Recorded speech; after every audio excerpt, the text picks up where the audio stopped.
E agora, já cansado de falar, a gente dá continuidade à nossa série Perguntas para Jesus. Mas antes disso, queria confessar um pecado para vocês, pode ser que alguém tenha me visto fazendo isso, ou alguém falou que me viu, e de fato algumas pessoas da igreja me viram fazendo isso, mas o pecado é que eu me matriculei em uma academia.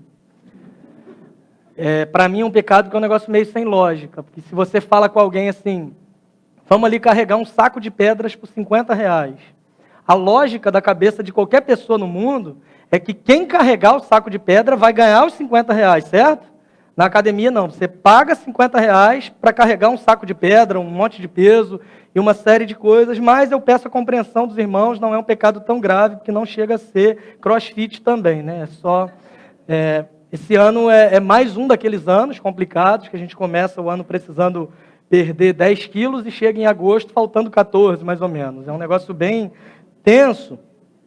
E na academia a gente vai percebendo algumas conversas, as pessoas falando. Aliás, não é só na academia, onde tem gente, em algum momento vai surgir esse tipo de assunto, de pessoas que querem tornar algo que é muito difícil em uma coisa mais simples, mais fácil. E aí começam aquelas conversas absurdas sobre dietas malucas. Não sei se você conhece gente que conversa sobre dieta, mas algumas têm algum fundamento, outras nem tanto. Ultimamente, se fala muito sobre um negócio chamado jejum intermitente. Não sei se vocês já ouviram falar nesse negócio. Eles fazem uma analogia com um homem pré-histórico, quanto que o cara comia de comida, quanto que ele se exercitava, que corria fugindo de animais, uma série de coisas. É um negócio meio complicado, porque você também pensa assim, poxa, domingo, dia dos pais, vou na igreja, o Vasco está jogando, eu deixo de assistir essa maravilha do futebol mundial, vou para a CBN para ouvir um cara acima do peso falar sobre dieta. Eu sei que é realmente complicado para vocês, mas vocês vão entender por que a gente está falando sobre isso. Inclusive, eu me matriculei na academia só para poder contar essa história para vocês. Amanhã eu estou indo lá para trancar a matrícula, se Deus quiser, é um objetivo de vida que eu tenho. E louvo a Deus hoje pelo microfone headset, porque se eu fosse segurar o bastão, eu não estou aguentando esticar o braço. Está um negócio tenso. Mas a questão, por que eu estou falando tudo isso? É porque a pergunta de hoje tem a ver com esse tema, jejum. Não sei se você sabe, mas tem gente que aproveita que a Bíblia fala sobre jejum e que tem uma dieta também que está relacionada a jejum e pensa assim, por que eu não posso juntar as duas coisas? Eu vou fazer um jejum, ao mesmo tempo eu vou agradar a Deus e vou também perder alguns quilos que eu estou precisando. E aí, baseado nesse tipo de pensamento, começaram a usar a Bíblia para uma infinidade de coisas absurdas, dentre elas essa dieta que está aqui na tela, dieta de Daniel, como funciona, cardápio e dicas. Se você quiser, depois eu te passo o site da onde eu tirei esse negócio. Mas Daniel foi um homem na Bíblia que, para não se contaminar, ele passou 21 dias comendo somente legumes, legumes cozidos, simplesmente isso, nada além disso. E aí o que eles fizeram? Fizeram essa dieta que é a dieta do Daniel. Hoje, com essa discussão toda que tem sobre agrotóxico, talvez seja mais perigoso você se contaminar comendo legumes do que qualquer outra coisa. E esse papo de dieta, de musculação, a gente só faz também porque é casado. Não tem outro motivo para fazer isso, porque a esposa reclama e tudo mais. E aí você fala o seguinte, eu estou comendo legumes, eu encho meu prato de batata frita, mas eu não consigo emagrecer, é um negócio complicado, mas é fato que criaram essa dieta de Daniel aí. Se você quiser, depois eu te passo todas as dicas. O final dessa dieta, quando você já se sentir pronto, você entra numa cova cheia de leões famintos, é possível que você perca peso, braço, perna e uma série de coisas. Até hoje eu não vi ninguém inventar a dieta do João Batista, né? Ir para o meio do deserto, comer gafanhoto, isso aí eu nunca vi, mas fica aí a sugestão para vocês. A pergunta de hoje, ela não tem a ver necessariamente com dieta, mas ela tem a ver com jejum, e ela nos revela um pouco sobre essa prática. Qual é a compreensão bíblica adequada do que é o jejum? O jejum é algo que foi abolido por Jesus, ele servia simplesmente na antiga aliança, ou é uma prática ainda plausível para os dias de hoje? Eu te convido a abrir a sua Bíblia comigo em Mateus, capítulo 9, verso 14. A gente vai falar um pouco sobre essa pergunta que tem a ver com esse tema.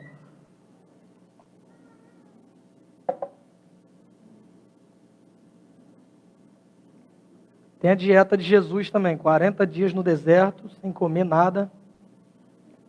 E com o diabo perto de você ainda, se quiser. Mateus capítulo 9, a partir do verso 14, eu leio na versão Nova Almeida atualizada. Diz assim, vai ser projetado o texto. Vieram depois os discípulos de João e perguntaram a Jesus, por que nós e os fariseus jejuamos muitas vezes, mas os seus discípulos não jejuam?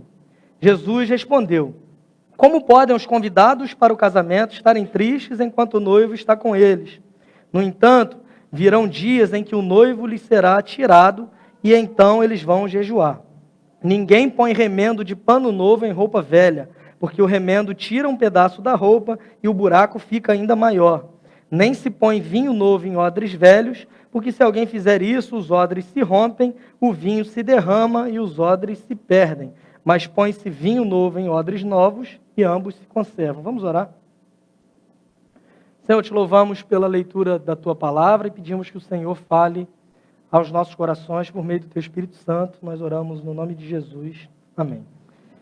Esse trecho que nós acabamos de ler, ele está inserido num contexto. Jesus ele tinha acabado de chamar Levi ou Mateus. É um texto que nós pregamos há 2 semanas atrás, nós falamos sobre isso, quando Jesus ele chama um homem que estava sentado na coletoria de impostos, ele tem uma refeição junto com aqueles homens vistos como pecadores e traidores, e ele é questionado pelo fato de estar ali com aqueles homens. Logo depois, essa resposta de Jesus, dizendo que não veio para os sãos, mas veio para os doentes, não veio chamar justos, mas veio chamar pecadores ao arrependimento, entra esse texto que nós acabamos de ler. Alguns discípulos de João, e esse João é o João conhecido como João Batista, e esses discípulos de João, eles fazem essa pergunta para Jesus, por que eles e os fariseus, eles jejuavam muitas vezes, e os discípulos de Jesus, eles não jejuavam? Antes de mais nada, a gente tem que compreender que o jejum era uma prática muito comum na religião judaica. O judeu ele tinha alguns dias determinados no ano que era obrigatória para ele a prática do jejum. Uma dessas ocasiões era uma festa chamada Festa da Expiação, que apontava para o perdão dos pecados que seria cumprido em Cristo, mas eles não sabiam disso. Havia um ritual que eles matavam um cordeiro, imolavam um cordeiro, aspergiam o sangue desse cordeiro sobre o altar, o sacerdote ele pegava um outro animal que era um bode, e numa espécie de ritual ele transferia para aquele bode os pecados de toda a nação durante um ano. Coitado, imagina o peso que aquele bode não carregava nas costas, né? Por meio desse ritual, aquele bode era solto no deserto, e quando ele morresse, eles entenderiam que os pecados da nação eles foram expiados. Os pecados da nação foram pagos por meio desse ritual. Daí vem a expressão bode expiatório, que pode ser que você já tenha ouvido falar que é alguém que paga o pato literalmente por conta de outro, é por conta desse tipo de ritual da religião judaica. Esse era um dos dias que era obrigatório para o judeu jejuar. A outra ocasião não era algo tão definido assim, mas era quando eles enfrentavam grandes angústias ou calamidades públicas. Seca, por exemplo, uma guerra, uma grave crise financeira, tudo isso era motivo para que eles se dedicassem a essa prática do jejum.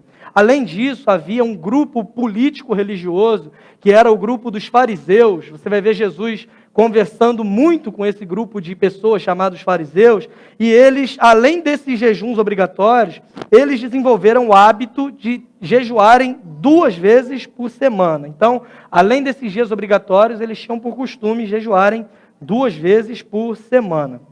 O que é o jejum bíblico? O jejum bíblico nada mais é do que a abstenção de alimentos por um período, a fim de se dedicar à oração. É importante notar que o jejum bíblico, o jejum que tem valor, o jejum que Deus aceita, é algo que está relacionado à prática da oração. Jejum sem oração não faz o menor sentido. Alguns textos do Antigo Testamento, eles apontam para o jejum e eles se referem a essa prática como uma aflição da alma. É algo que acontece no corpo. Você está deixando de alimentar o seu corpo, mas isso tem um reflexo imediato na sua alma, nas suas emoções e nos seus sentimentos. É muito comum que coisas que acontecem no seu corpo tenham interferência no seu comportamento, por exemplo. Não sei se você conhece gente que fica irritada quando está com fome. Não sei se você conhece criança que quando está com sono fica insuportável. É necessidade que há no corpo e que acaba refletindo na alma, nas emoções, nos desejos e nos sentimentos. Se você já esteve algum dia com muita fome e viu alguém com uma coxinha na mão, você sabe exatamente o que eu estou falando. É um negócio que dói na alma, né? Aquela vontade, aquele desejo e tudo mais. Da mesma forma que durante um jejum a gente percebe a importância do alimento para a nossa existência, quando nós abrimos mão dele, nós conseguimos compreender que a presença de Deus é fundamental para a minha vida. Deus, ele não te abençoa mais quando você está jejuando, mas a tua percepção se torna um pouco mais aguçada quando você experimenta esse tipo de prática, que é a prática do jejum. Jejua-se, então, olhando para o que a palavra de Deus ensina, para experimentar a presença de Deus de uma forma diferente. Jejua-se, então, para desfrutar um pouco mais e de forma mais concentrada da presença de Deus. O jejum, então, ele é um tempo de consagração, é um tempo de dedicação à oração e é um tempo de relacionamento mais íntimo com Deus. Jejuamos para nos sentirmos mais próximos de Deus. Não jejuamos para passar em concurso público. Para passar em concurso público, você tem que estudar. É um verbo um pouquinho diferente do jejum, né? Às vezes o cara passa lá, tem gente estudando há 2 anos para um concurso, você não estudou, não colocou a mão no livro, faltando uma semana, você faz um jejum, você vai morrer e você vai ser alguém reprovado e doente ao mesmo tempo. Não faça isso, pelo amor de Deus. Nós jejuamos para desfrutar da intimidade no nosso relacionamento com Deus. Outro ponto interessante a ser destacado é que o jejum, apesar de estar sempre relacionado à oração nos trechos bíblicos, não há indícios na Bíblia de que o jejum ele deva ser uma prática tão frequente quanto a prática da oração. O jejum ele está sempre relacionado à oração, mas o jejum não deve ser feito todas as vezes que você for orar. Jesus, por exemplo, só há um relato na Bíblia que fala de um jejum que ele fez. Tudo bem que durou um tempão, né? 40 dias de jejum, mas só há esse relato e por todo o ministério público dele, ele vai falar sobre oração, ele vai ser visto orando, ele vai motivar os discípulos, ele vai ensinar os discípulos sobre oração. Se você olha para as cartas de Paulo, por exemplo, não há nenhum mandamento para as igrejas acerca do jejum, mas ele sempre diz para que eles orem sempre. Então, o jejum não é algo tão frequente, não é algo diário quanto a oração é. Em Mateus capítulo 6, versos 16 a 18, Jesus ele ensina aos seus discípulos no Sermão do Monte sobre o jejum e ele nos faz alguns apontamentos interessantes. Olha o que o texto diz. Quando vocês jejuarem, não fiquem com uma aparência triste como os hipócritas, porque desfiguram o rosto a fim de parecer aos outros que estão jejuando. Em verdade, lhes digo que eles já receberam a sua recompensa. Mas você, quando jejuar, unja a cabeça e lave o rosto, a fim de não parecer aos outros que você está jejuando, e sim ao seu Pai em secreto. E o seu Pai que vê em secreto lhe dará a recompensa. A primeira coisa que a gente consegue perceber olhando para esse texto é que Jesus ele não está abolindo a prática do jejum, mas ele está ensinando para os seus discípulos o verdadeiro sentido, o verdadeiro propósito e o verdadeiro significado. Porque ele diz assim, quando vocês jejuarem, ou seja, é uma realidade, vocês vão fazê-lo. É uma prática que deve ser continuada, mas eu quero que vocês compreendam o que é de fato o jejum, porque isso que os fariseus fazem é qualquer outra coisa menos o jejum que Deus aceita. Eu quero que vocês compreendam e entendam o real significado disso, porque jejum nada mais é do que uma disciplina espiritual, é algo que requer consagração, oração e anonimato. Jesus ele fala para os discípulos que você não tem que fazer os outros pensarem que você está jejuando. Jejum não é uma ferramenta para que os outros meçam a sua espiritualidade. Jejum é algo que está relacionado ao seu compromisso com Deus e não para que os outros olhem e pensem o quanto você é espiritual. Baseado nisso, você pode perguntar se eu posso fazer jejum de outra coisa, chocolate, Coca-Cola, sei lá, fazer jejum de redes sociais. Não é bem o que a Bíblia chama de jejum, mas me parece interessante você abrir mão de algo que talvez você dedique tanto tempo, um tempo tão precioso, para que você se dedique à oração, à consagração desde que isso seja anônimo, tá, gente? Não vai para o Facebook fazer post dizendo que você vai ficar 3 meses fora, porque você vai estar orando, você vai estar jejuando, não faz nada disso, não. E nem faz propósito de ficar sem usar as redes sociais por um período de tempo, mas ao invés de estar no Facebook, no Instagram, você vai para o Netflix, ou estudando, praticando esporte. Vai ser muito saudável, mas não vai ser o que a Bíblia chama de jejum, certo? Olhando então agora para essa pergunta que os discípulos de João fazem para Jesus, a gente consegue compreender o que está por trás dessa pergunta. A gente consegue compreender o que os discípulos de João entendem como sendo o verdadeiro jejum. E eles perguntam para Jesus por que eles estavam jejuando, por que os fariseus estavam jejuando e os discípulos de Jesus não. E Jesus responde para eles fazendo 3 analogias interessantes. Ele fala sobre casamento, ele fala sobre um remendo em uma roupa velha, e ele fala sobre vinho novo em odres novos. A gente vai olhar o que cada analogia dessa que Jesus faz, quais implicações cada uma delas traz. Em primeiro lugar, Jesus responde para eles o seguinte, verso 15. Jesus respondeu: como podem os convidados para o casamento estarem tristes enquanto o noivo está com eles? No entanto, virão dias em que o noivo lhes será tirado, e então eles vão jejuar. A primeira coisa que ele faz é propor uma analogia, comparando essa pergunta, e isso que foram questioná-lo, com uma festa de casamento. Sabe aquela dieta que todo mundo faz antes de ir para uma festa importante? Aquele tempo de preparação, aqueles meses antes, você vai se preparando, e durante a semana você não come absolutamente nada, fica tentando emagrecer, porque tem que entrar num tal do vestido, porque você já escolheu o vestido, não tinha do seu tamanho, mas você gosta tanto daquele que vai ter que ser aquele, é mais fácil você se adaptar ao tamanho do que comprar um diferente, porque você gostou muito. Ou então você que é homem, pegar aquele terno que está no guarda-roupa há muito tempo, e agora você percebeu que ele já não te veste tão bem quanto vestia antes. Depois eu te dou algumas dicas, dá para você usar ele aberto, tem um monte de prática que você pode aderir para dar uma disfarçada. Normalmente, depois da festa, ou durante a festa mesmo, você já abre o botão da calça, que você já relaxa, afinal de contas, você se preparou especificamente para aquele momento. Jesus usa com os discípulos de João a analogia de uma festa de casamento. E uma festa de casamento judaica era uma festa que durava dias. A ideia que Jesus dá com a sua resposta para os discípulos de João é a seguinte: o jejum, nesse momento, ele não é necessário porque o noivo está presente. É como se estivesse acontecendo uma festa de casamento e alguns estivessem forçando os outros a jejuarem durante a festa. E a resposta de Jesus é: isso não faz o menor sentido, porque o noivo está presente com eles e ninguém jejua quando o noivo está presente. Notem que a pergunta é feita pelos discípulos de João Batista. João capítulo 3, versos 28 a 30, vai ter uma analogia que o próprio João Batista faz acerca de si mesmo e do seu relacionamento com Jesus. Ele diz o seguinte: vocês mesmos são testemunhas de que eu disse, eu não sou o Cristo, mas fui enviado como seu precursor. O que tem a noiva é o noivo, está falando de Jesus. O amigo do noivo, João falando de si mesmo, que está presente e o escuta, se alegra muito por causa da voz do noivo, pois essa alegria já se cumpriu em mim. Convém que ele cresça e eu diminua. Jesus responde aos discípulos de João Batista, utilizando uma analogia que foi feita pelo próprio João Batista.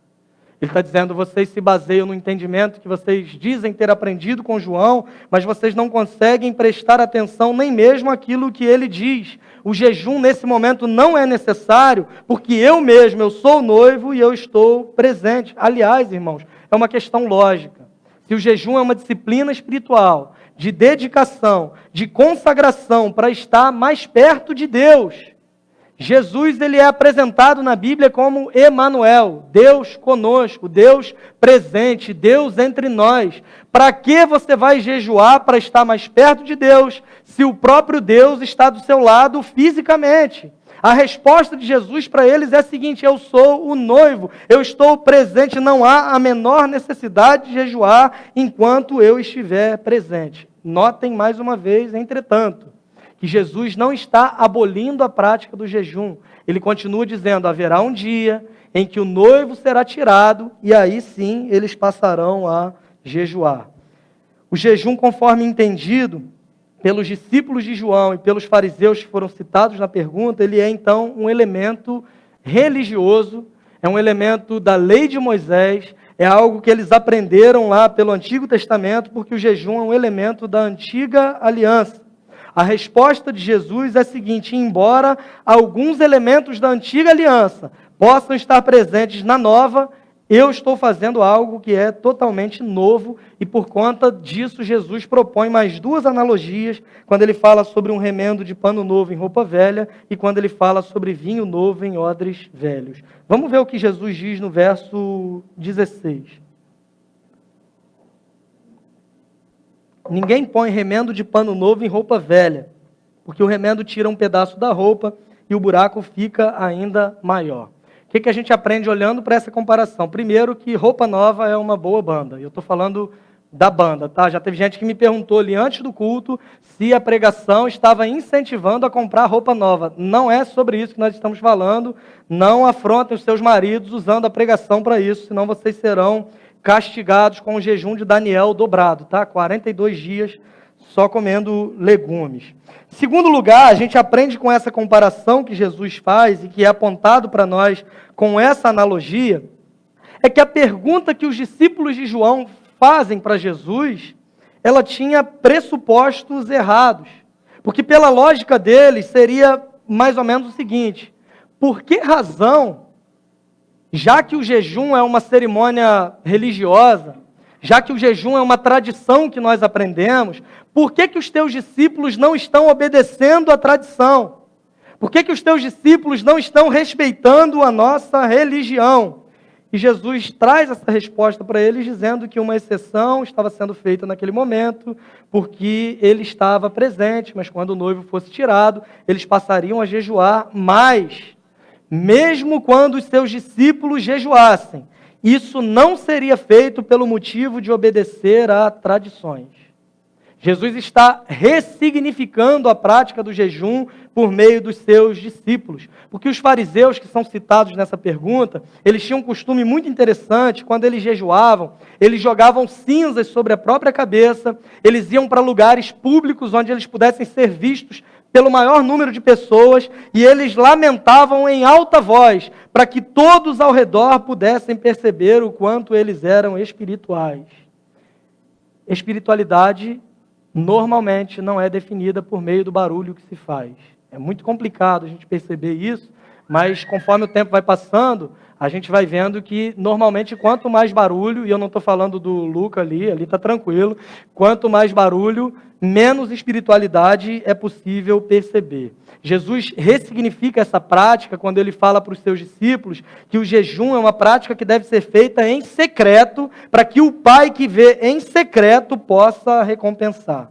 Além disso, alguns elementos da antiga aliança, embora eles possam estar presentes na nova aliança, a compreensão que as pessoas da nova aliança têm desses elementos, ela é totalmente diferente.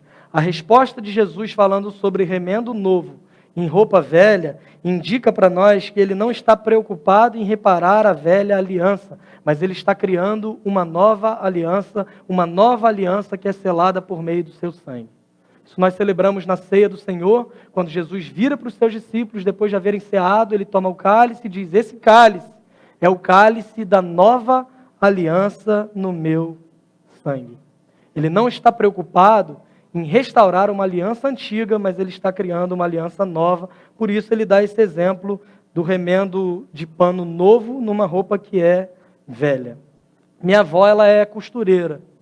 Era muito comum quando era criança, ia para a escola e caía, e rasgava a calça no joelho, e além de costureira, ela tinha uma habilidade para invenção, que eu acho que nem ela sabia que tinha, que ela começava a consertar aquilo colocando bolso. Rasgou aqui, inventava um bolso aqui. Eu acho que esses bolsos laterais em bermudas, minha avó que inventou esse negócio.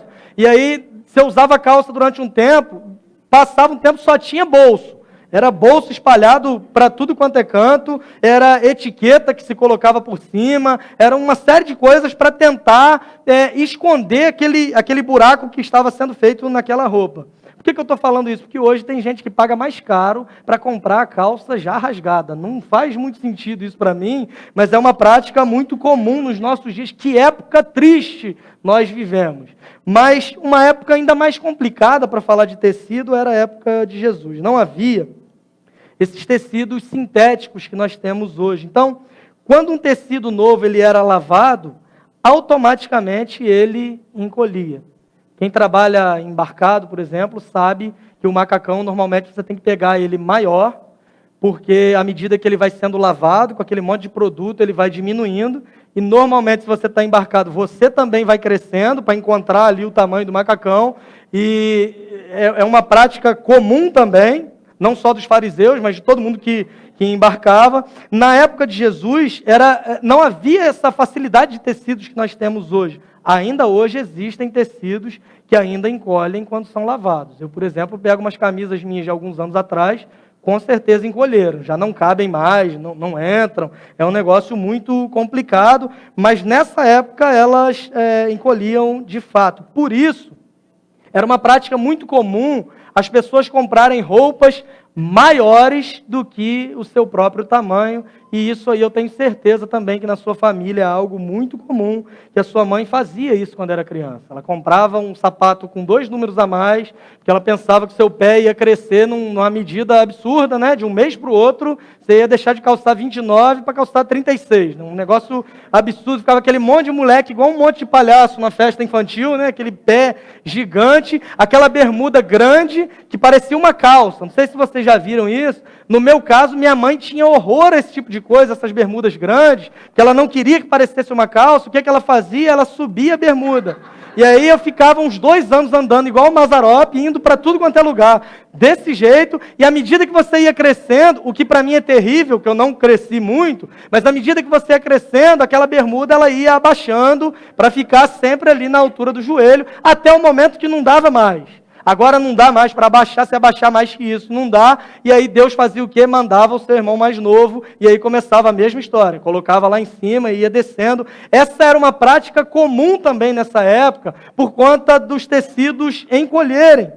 Só que se por algum motivo ou uma traça corroesse, ou algum acidente acontecesse no caminho, e por algum motivo as roupas elas se rasgassem, se você faz agora um remendo de um pano novo, quando você lava isso, esse pano que é mais novo, ele vai encolher, enquanto a roupa que é velha ficaria do mesmo tamanho e, obviamente, quando encolhesse esse tecido novo, iria rasgar todo o restante que estava em volta. Por isso que Jesus fala, se você faz um remendo de pano novo numa roupa velha, o dano ele fica ainda maior. A roupa velha é a antiga aliança e é a lei.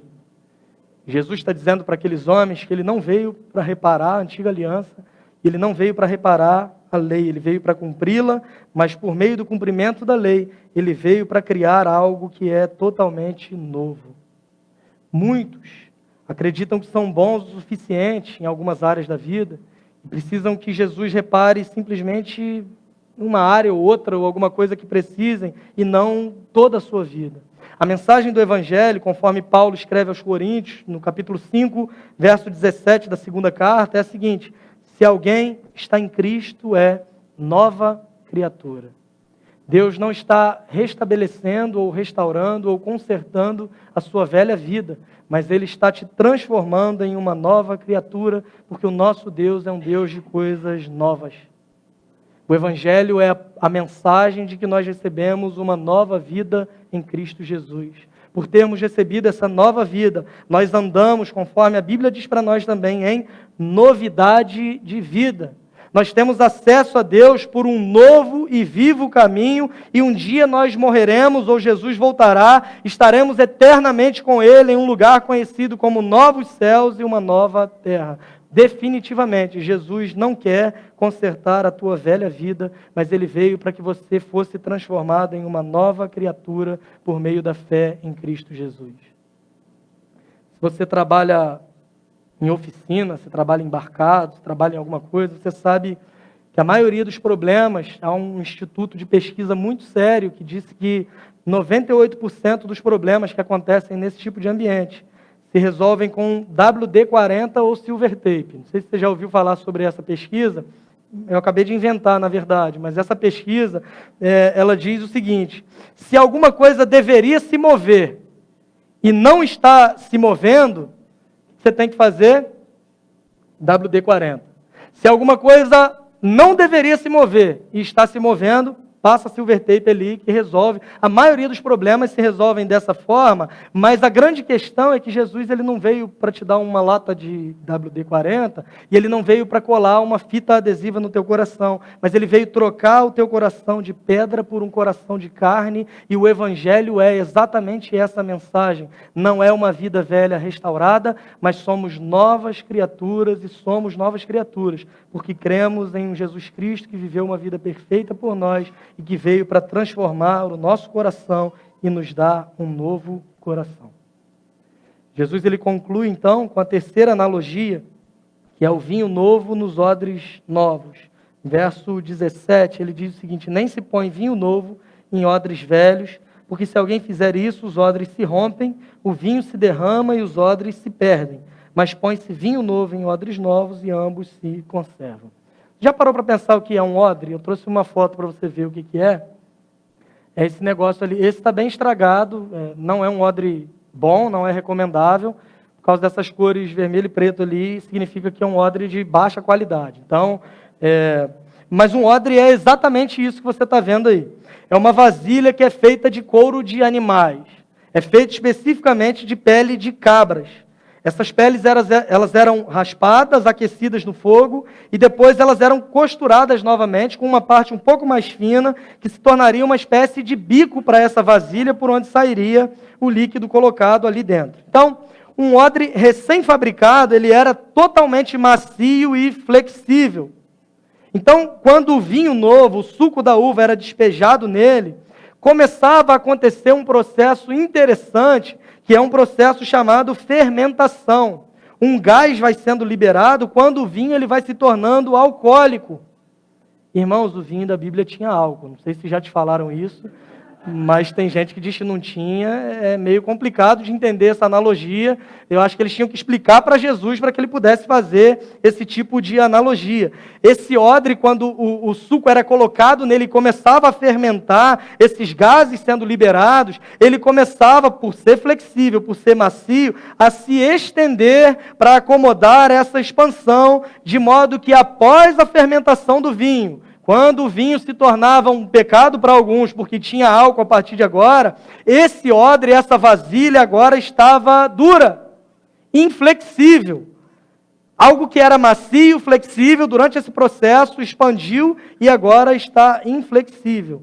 A analogia que Jesus propõe é a seguinte: se você pega um odre que já passou por esse processo, ele já está esticado, ele já está duro, ele já está inflexível, e você coloca nele um vinho novo e tampa, vai começar o processo da fermentação, os gases vão começar a se expandir ali dentro, e não haverá no odre a flexibilidade necessária para ele acomodar todo esse processo.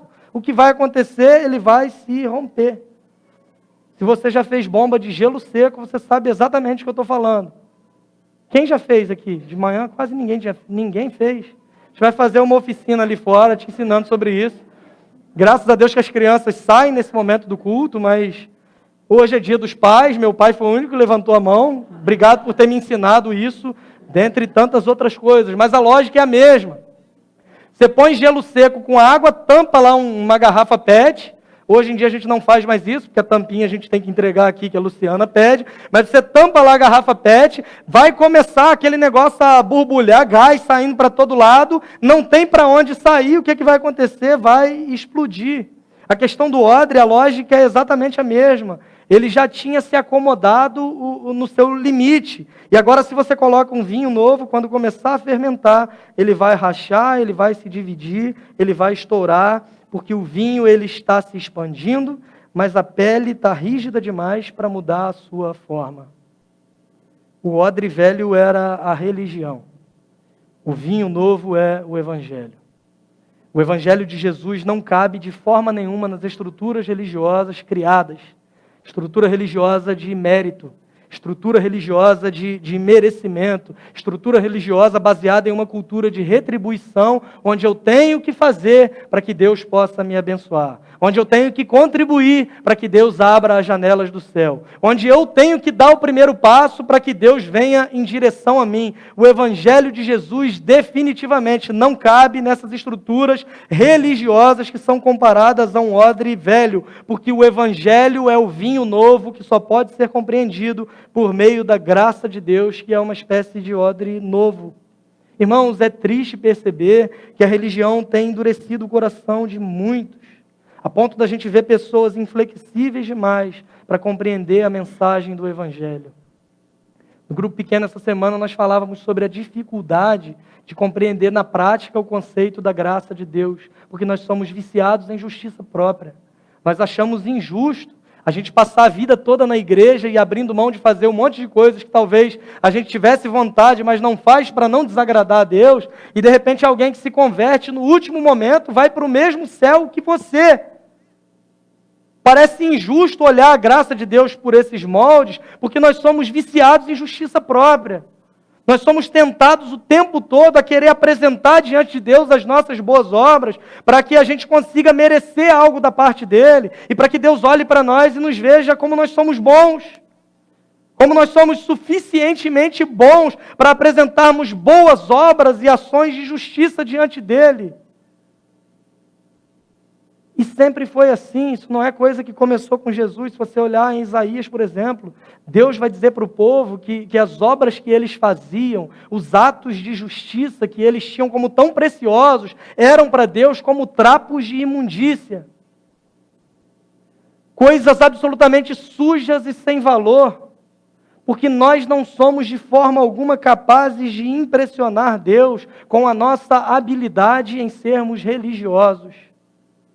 A mensagem do Evangelho não cabe nessa estrutura religiosa, nessa cultura de mérito e retribuição, porque não somos nós que damos o primeiro passo e porque o amor de Deus por nós não está condicionado àquilo que nós fazemos por Ele. E ai de nós se tivesse.